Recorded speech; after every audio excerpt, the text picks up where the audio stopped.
안녕하세요. 저는 전시한 지 한 달이 지나서야 이 전시회를 우연히 알게 됐어요. 서울에서 할 땐 코로나도 심했고 예약도 너무 어려워서 못 갔습니다. 그래서 검색을 해보니까 인왕제색도가 있다는 거예요. 가봐야지 하고 급히 갔더니 벌써 다른 그림으로 바뀌었어요. 중앙박물관 수장고에서 쉬다가 내년에는 외국으로 전시 간답니다. 그러니까 이 일정표를 잘 보시고 참고하세요. 저는 김홍도의 추성부도를 꼭 보러 갈 예정이에요. 외국의 미술관도 그렇지만 중앙박물관도 항상 그림을 바꾸기 때문에 그 그림이 언제나 있는 건 아닙니다. 그래서 박물관엔 보고 싶은 작품이 있으면 달려갈 수밖에 없어요. 지금 청주 박물관 모습이에요. 석상이나 문인석은 모두 이건희 회장님 기증작품이래요. 우리가 흔히 알고 있던 문인석만 알다가 제가 문인석에 대해서 새롭게 생각하게 됐던 건 호암미술관에 있는 희원이라는 정원에서였어요. 희원에 가면 정말 아름다운 석상이 많습니다. 여기 모두 올리진 않았지만 석상의 재발견을 하시게 될 거예요.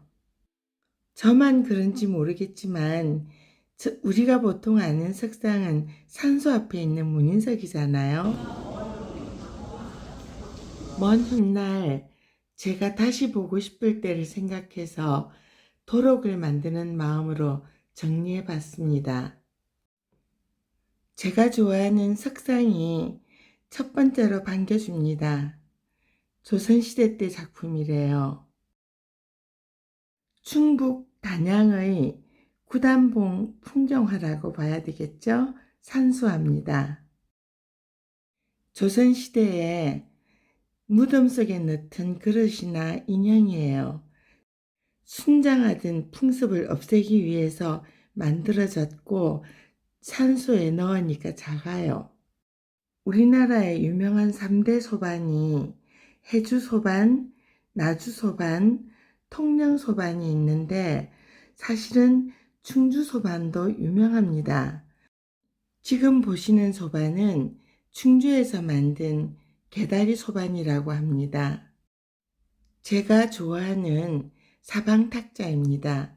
사방탁자는 옆이 튀어 있어서 작은 방을 답답하게 만들지 않아요. 사랑방에서 붓이나 책을 올려놓던 가구인데 목조로 짓던 옛날 방은 지금처럼 크지 않았습니다. 그래서 이 사방탁자는 작은 방에 잘 어울리는 디자인이라고 생각합니다. 이건 문이 반만 열리고 닫혀서 반닫이입니다. 등잔에 올려놓는 물건이에요. 등가라고 합니다. 불경이나 유교의 경전을 읽을 때 쓰던 책상이라서 경상이라고 부릅니다. 경상에 어울리게 연적을 올려놨네요. 연적이란 벼루에 쓸 물을 담아 놓는 그릇입니다. 작은 구멍이 있어서 물이 많이 흘러나오지 않습니다. 그리고 도자기에 처음 관심 가지는 사람들이 이 연적을 모으는 걸로 시작하는 경우가 많습니다. 조형적으로 예쁘거든요. 조선시대 분청자기의 시작이네요. 귀얄무늬라는 말이 많이 나오거든요. 귀얄무늬는 붓으로 척척 유약을 발라서 자국이 보이는 도자기예요.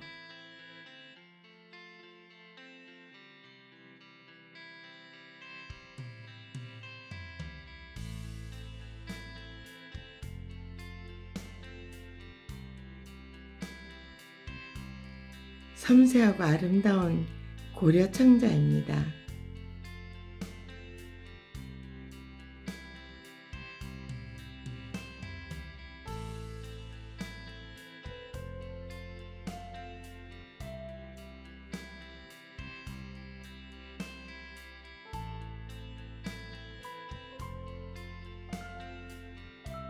보물로 지정된 분청사기입니다.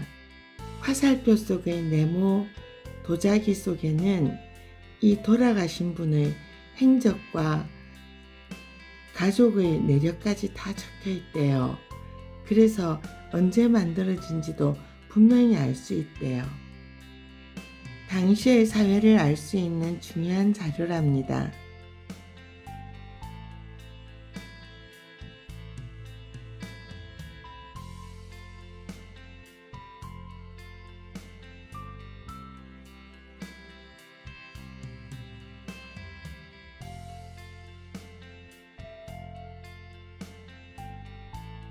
사발의 바닥에 천, 지, 현, 황이 새겨져 있다고 하는데 육안으로 잘 안 보여요.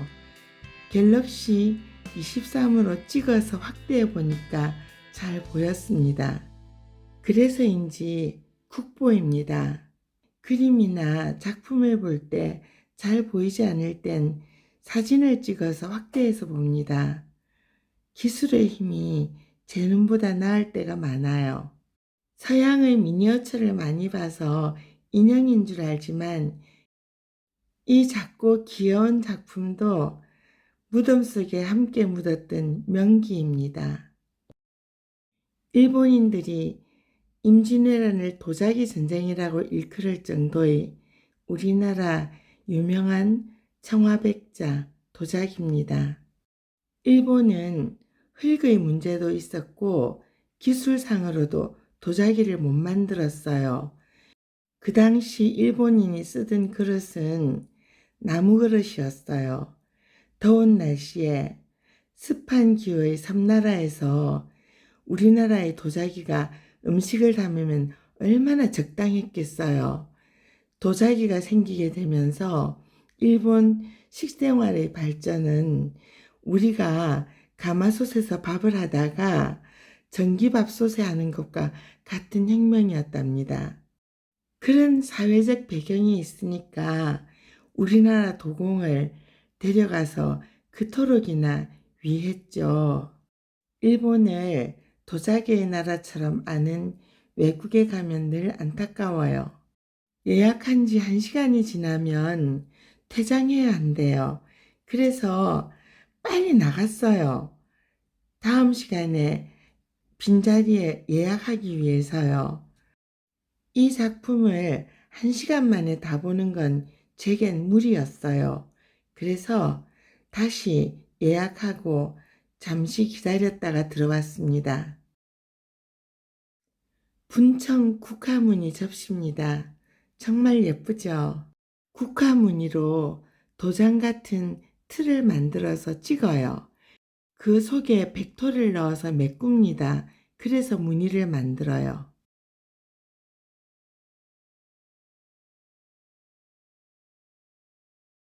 제가 이 병풍을 어쩌자고 전부를 찍지 않았을까요? 사실 너무 커서 찍어봤자 잘 나올 것 같지 않아서 부분만 찍었습니다. 저는 그림을 그리기 때문에 그 기법들이 궁금하고 어떻게 그렸는지 알고 싶어서 제가 부분만 찍은 건 제 욕심이기도 합니다. 1918년에 비단에다 그린 병풍인데 이름은 화조 영모도라고 합니다. 영은 깃털이란 뜻이에요. 사슴 같은 동물한테 있는 털을 모라고 하잖아요. 그래서 새와 털 있는 애들을 그린 거예요. 꽃과 함께. 인왕재색도 다음에 전시된 작품입니다.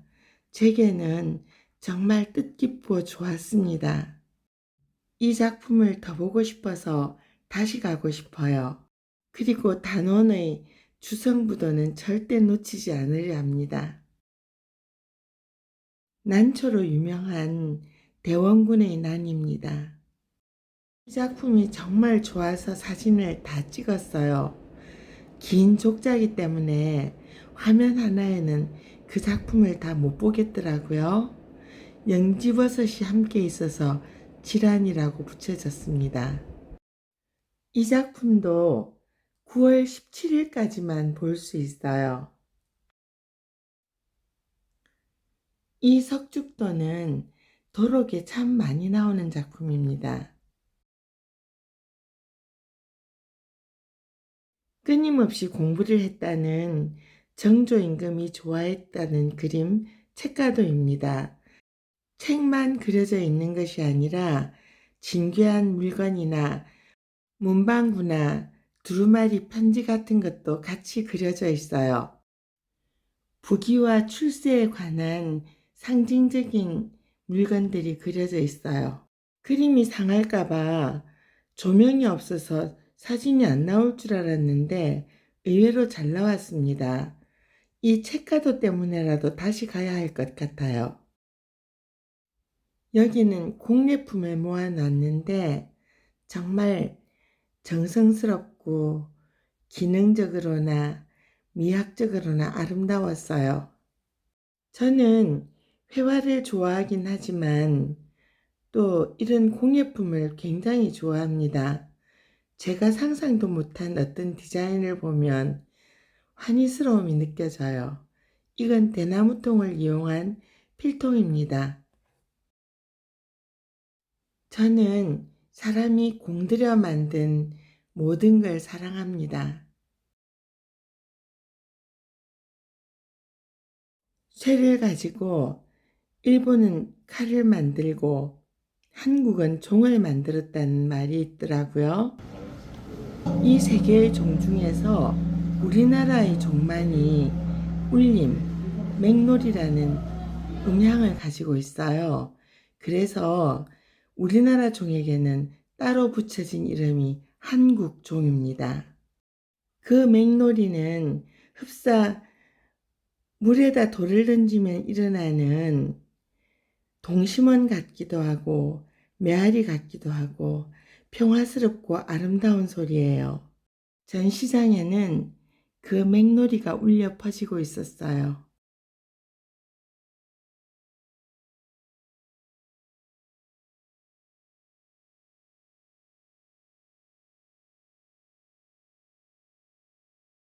우리나라 보물 청동북입니다.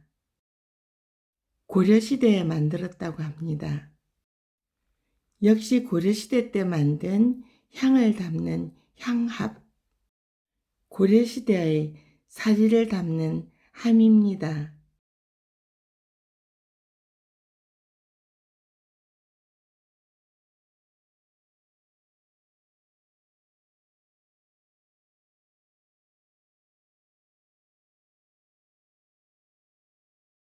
조선시대의 백자를 대표하는 달 항아리입니다. 푸근하고 편안함을 느끼게 하는데 달 항아리라는 말은 수와 김환기 화백이 가장 먼저 썼다고 하더라고요.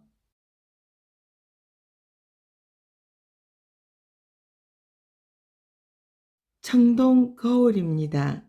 거울은 밑에 바닥에 있습니다. 삼국시대 금귀걸이입니다. 관람객 중에 어느 분이 저 귀걸이 하다가 귀 떨어지겠다고 했어요. 이건 금관에다가 붙이지 귀에 직접 하지 않습니다. 이게 어떻게 귓볼에 들어가겠어요? 제가 뉴스 금색에서 이 꾸미개를 봤을 때는 머리에 꽂는다든가 하는 그런 꾸미개인 줄 알았는데 와서 보니까 꽂을 데가 없어요. 머리나 다른 어떤 데. 설명을 읽어보니까 시신의 가슴 부분에서도 나왔고 또 요즘 현미경이 있어서 자세히 볼 수 있잖아요. 섬유의 흔적을 찾았답니다. 그래서 옷에 장식했다고 생각한대요. 고려시대 때는 남자들이 화장도 하고 정말 장식을 많이 했다더니 초기 철기시대의 청동방울이래요. 세상에 국보랍니다. 이건 스님들이 장살미에 수하는 붉은 가사 보셨죠? 국사 스님의 가사에 달았던 장식 같아요.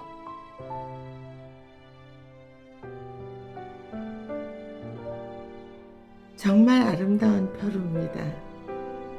붓이 구르면 먹 때문에 모든 걸 버리거든요. 붓을 놓는 거예요.